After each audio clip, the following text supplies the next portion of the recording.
O 19 de febreiro de 1961 nacía en Londres Justin Fasanu, o primeiro futbolista profesional que se declarou homosexual. Tras anuncialo medrou a presión social, o que levou ao xogador a quitarse a vida aos seus 38 anos.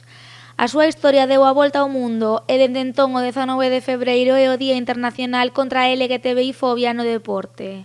Unha loita que se quiso sumar hoxe o Concello de Pontevedra. Este é o día para recordalo e para recordar, como dicía antes Tino, a importancia da diversidade no deporte.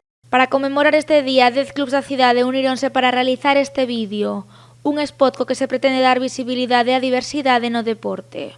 Agradecer tamén aos clubes deportivos de Pontevedra a súa disposición para participar en canta actividade se lles propoña.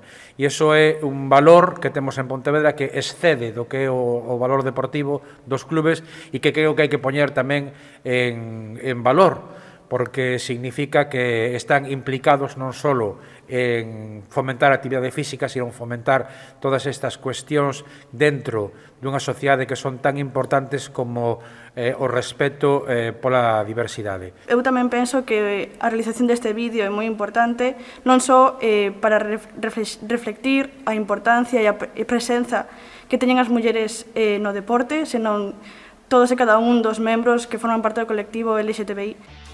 O vídeo está marcado no programa municipal Pinto e Maragota e está xa disponible na canle de YouTube do Concello de Pontevedra.